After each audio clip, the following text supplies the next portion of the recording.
പിതാവിൻ്റെയും പുത്രൻ്റെയും പരിശുദ്ധാത്മാവിൻ്റെയും നാമത്തിൽ ആമേൻ. എൻ്റെ ഈശോയെ, ഈ രാത്രി ഞാൻ ഉറങ്ങുന്നതിന് മുമ്പ് ഈ ദിവസം അങ്ങ് എനിക്ക് നൽകിയ എല്ലാത്തിനും നന്ദി പറയാൻ ഞാൻ ആഗ്രഹിക്കുന്നു. അസാധ്യമെന്ന് തോന്നുന്ന കാര്യങ്ങൾ അങ്ങ് ചെയ്യുമെന്ന് വിശ്വസിച്ചുകൊണ്ട് എൻ്റെ എല്ലാ പ്രശ്നങ്ങളും ആശങ്കകളും ഞാൻ അങ്ങേക്ക് നൽകുന്നു.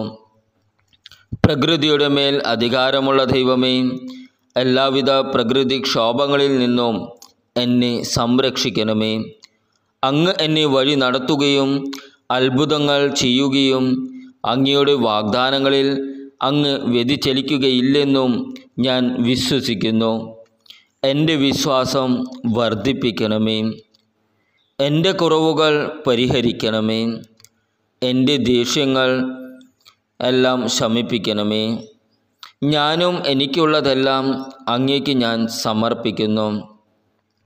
അങ്ങയുടെ ആത്മാവിനാൽ എന്നെ നയിച്ചാലും നാളെ ഞാൻ ഉണരുമ്പോൾ അങ്ങ് എന്നോടൊപ്പം ഉണ്ടായിരിക്കുകയും അങ്ങ് എനിക്ക് വേണ്ടതൊക്കെയും ഒരുക്കി വയ്ക്കുകയും ചെയ്യുമെന്ന് ഞാൻ വിശ്വസിക്കുന്നു.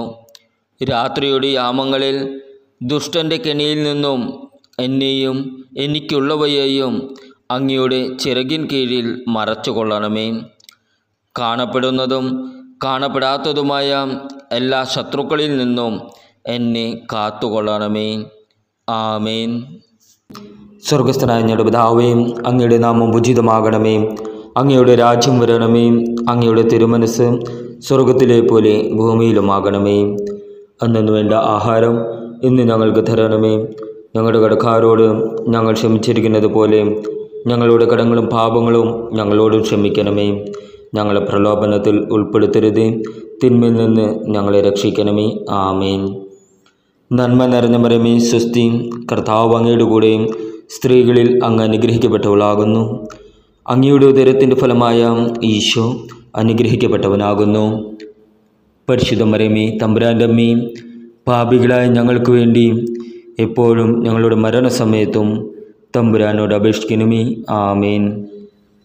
പിതാവിനും പുത്രനും പരിശുദ്ധാത്മാവിന് സ്തുതി, ആദ്യയിലെ പോലെ ഇപ്പോഴും എപ്പോഴും എന്നേക്കും. ആമേൻ. ക്രിസ്തുവിലുള്ള പ്രിയപ്പെട്ട സഹോദര സഹോദരന്മാരെ, ഇന്നത്തെ ദൈവവചനം വിശുദ്ധ മാർക്കോസ് എഴുതിയ സുവിശേഷം 16-ാം അധ്യായം 15 മുതൽ 20 വരെയുള്ള വാക്യങ്ങൾ. അവൻ അവരോട് പറഞ്ഞു, നിങ്ങൾ ലോകമെങ്ങും പോയി എല്ലാ സൃഷ്ടികളോടും സുവിശേഷം പ്രസംഗിക്കുവിൻ. വിശ്വസിച്ച് സ്നാനം സ്വീകരിക്കുന്നവൻ രക്ഷിക്കപ്പെടും, വിശ്വസിക്കാത്തവൻ ശിക്ഷിക്കപ്പെടും. വിശ്വസിക്കുന്നവരോട് കൂടെ ഈ അടയാളങ്ങൾ ഉണ്ടായിരിക്കും.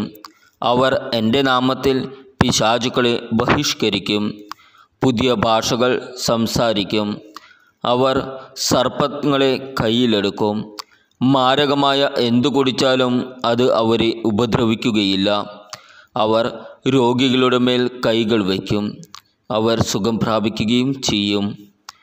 കർത്താവായ യേശു അവരോട് സംസാരിച്ചതിന് ശേഷം സ്വർഗത്തിലേക്ക് സംവഹിക്കപ്പെട്ടു.